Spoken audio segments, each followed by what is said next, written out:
مصطفى بلغ مقاصدنا واغفر لنا ما مضى يا واسع الكرم. The Prophet ﷺ gave this beautiful story about three people from the Bani Isra'il who were on a journey, and it began to rain. And when it began to rain, they took shelter in a cave. And the rock of the cave, the rock fell onto the mouth of the cave and it blocked the mouth of the cave. So they heaved, they pushed, they tried to remove the rock. They couldn't move the rock. And they were there for a long time until finally they got tired and they thought death is going to befall us. So they lay down waiting for death. And then one of them stood up and he raised his hands to the heavens. He raised his hands to the heavens. And I'm not exactly sure what the tartib is, but the narration has about these three people. What the tartib is, I'm not necessarily sure. And he stood up and he raised his hands to the heavens. And he said, "Oh Allah, I had elderly parents. And every night before they would go to sleep, I would give them milk. I would give them milk. And then they would go sleep. One day I went far away to gain fodder. And by the time I returned, my parents went to sleep.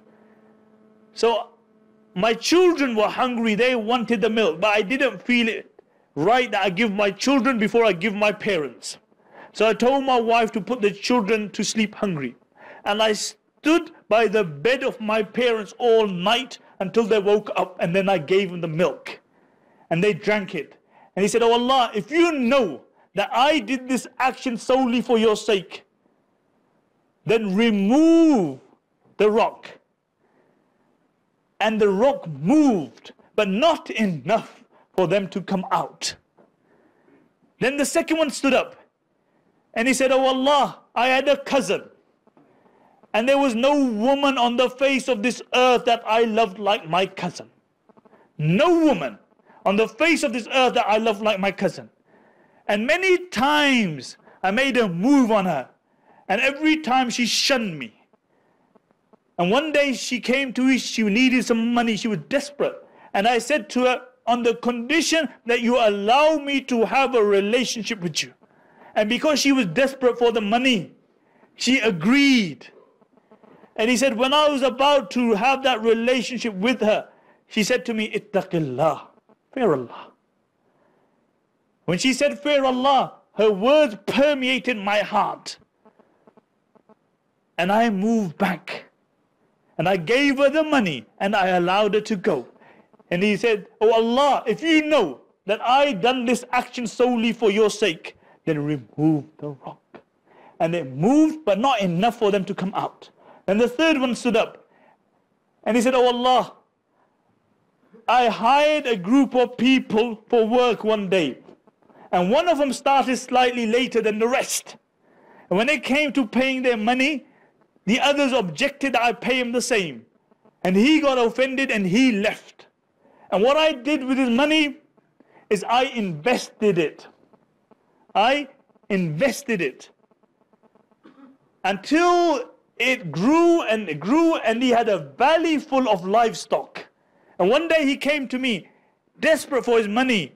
And I took him to the valley and I said, "All this belongs to you." And he said, "You're having a laugh."